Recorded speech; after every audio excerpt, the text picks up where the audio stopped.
திருச்செந்தூர் சுப்பிரமணிய சுவாமி கோவிலில் இன்று மாலை சூரசம்ஹாரம் நடைபெறுவதை ஒட்டி யாகசாலை மண்டபத்தில் ஜெயந்திநாதருக்கு சிறப்பு அபிஷேகம் நடைபெற்றது.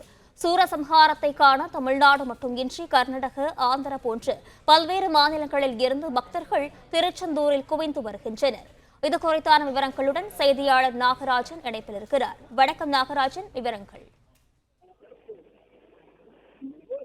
அறுபடை வீடுகளில் இரண்டாம் படை வீடான திருச்செந்தூரில் இன்று சூரசம்ஹார நிகழ்வு மதிய வேளையில் நடைபெறுகிறது. அதாவது மதியம் 3 மணிக்கு மேல் சஷ்டி மண்டபத்தில் யாகசாலை பூஜைகள் முடித்து சஷ்டி மண்டபத்தில் எழுந்தருளும் ஜெயந்திநாதர் கடற்கரைக்கு எழுந்தருள்வார். அங்கே சூரபத்மனும் வருவார்.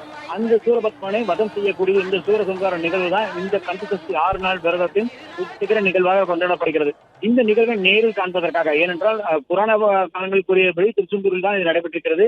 எனவே அந்த கடற்கரையில் நடைபெறும் நிகழ்வை காண்பதற்காக ஏராளமான பக்தர்கள் நேற்று முதலே இந்த கடற்கரையில் கூடியிருக்கிறார்கள். அனுமதி என்பது மதியத்துக்கு மேல் மிகவும் நெருக்கடியாக இருக்கும் என்பதால் அந்த நேரத்தில் வரக்கூடாது என்பதற்காக அதிகாலையில் முதலும் வந்த பக்தர்களும் கடற்கரையில் இடம் பிடித்து காத்திருக்கிறார்கள்.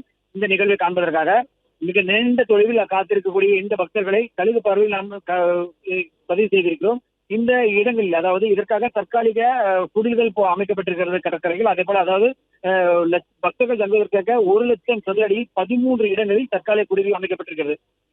ஏற்கனவே இந்த சூரசம்ஹார நிகழ்வை பொறுத்தவரைக்கும் 22ஆம் தேதி இந்த கந்தசஷ்டி விழா தொடங்கினாலும் 6 நாட்கள் விரதம் இருந்து, அதாவது பல்வேறு ஊர்களில் இருந்து தமிழகம் மட்டுமின்றி மற்ற மாவட்டங்களில் கர்நாடக மாவட்டத்திலிருந்தும் ஆந்திரா மாவட்டத்திலிருந்தும் வந்திருந்த பக்தர்கள் இங்கு தங்கி இருக்கிறார்கள். 6 நாட்களாக தங்கியிருந்து இன்றைய நிகழ்வில் முடித்து, அதாவது இந்த சூரசம்ஹார நிகழ்வை கண்ட பிறகுதான் அவர்கள் தங்கள் விரதத்தை கடற்கரையில் குளித்து முடிப்பார்கள். அதன் பிறகுதான் வழக்கமான யதார்த்தமான நிகழ்வுக்கு வருவார்கள். இந்த நிலையில் இதற்கான ஏற்பாடுகள், ஒரு பக்கம் சிறப்பு பேருந்துகள், ரயில்கள் ஒரு பக்கம் நீக்கப்பட்டிருக்கிறது. அதே போல பாதுகாப்பு ஏற்பாடு பொறுத்த வரைக்கும் 4000க்கும் அதிகமான போலீசார் பாதுகாப்பு பணியில் ஈடுபட்டிருக்கிறார்கள் என்று சொல்லப்படுகிறது.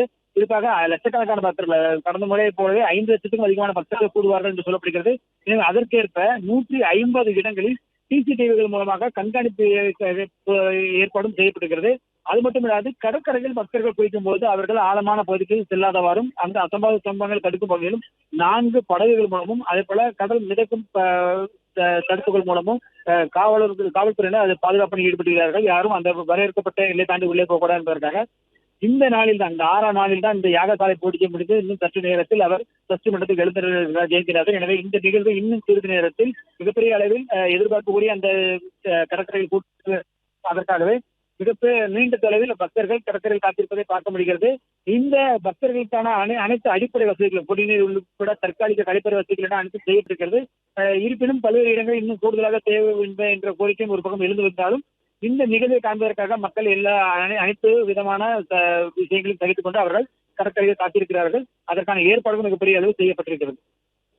பிளே ஸ்டோர் மற்றும் ஆப் ஸ்டோரில் இருந்து பாலிமர் செயலியை QR கோடு மூலம் பதிவிறக்கம் செய்யுங்கள். செய்திகளை உடனுக்குடன் பெறுங்கள்.